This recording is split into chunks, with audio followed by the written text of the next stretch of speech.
Friends, megastar Chiranjeevi అభిమానులు మొదటిసారి ఈ ఛానల్ను చూస్తున్నట్లయితే ఈ ఛానల్ను సబ్స్క్రైబ్ చేసుకోవాలని కోరుకుంటున్నాను. ఎందుకంటే మెగాస్టార్ సినిమాల గురించి ఏ చిన్న అప్డేట్ వచ్చినా ఈ ఛానల్లో అప్డేట్ చేస్తాను. మీకు డైరెక్ట్గా నోటిఫికేషన్ రూపంలో రావడం జరుగుతుంది.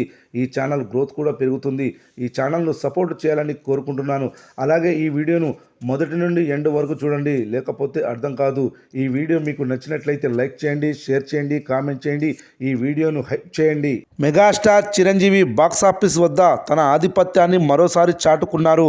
అనిల్ రావుపూడి దర్శకత్వంలో తెరకెక్కిన మనశంకర వరప్రసాద్ గారు చిత్రం కేవలం వారం రోజుల్లోనే ప్రపంచవ్యాప్తంగా 292 కోట్ల రూపాయల భారీ వసూళ్లను సాధించి సరికొత్త చరిత్ర సృష్టించింది.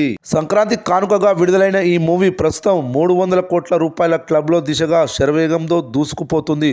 ముఖ్యంగా తెలుగు రాష్ట్రాల్లోని నైజాం ఏరియాలో ఈ సినిమా కలెక్షన్ల సునామీ సృష్టిస్తుంది.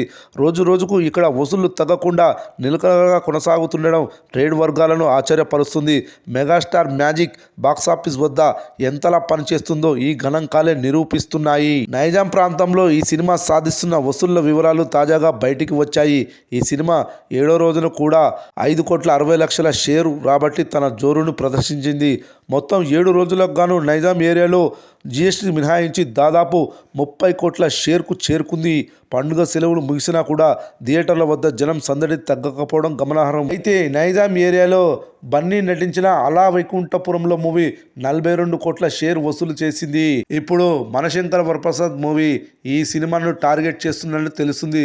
రాబోయే రోజుల్లో ఈజీగా బన్నీ సినిమా అయిన అలా వైకుంఠపురంలో రికార్డును బద్దలు కొట్టనుందని తెలుస్తుంది. ఈ రికార్డు కొడితే మాత్రం మామూలు విషయం కాదు. 70 ఏళ్ల వయసులో ఇలాంటి రికార్డులు కొట్టాలంటే మెగాస్టార్కే సాధ్యమయ్యేలా కనిపిస్తుంది. చూడాలి మరి నైజాం ఏరియాలో ఇంకా ఎన్ని కోట్ల రూపాయలు కలెక్షన్ల రూపంలో రానున్నాయో.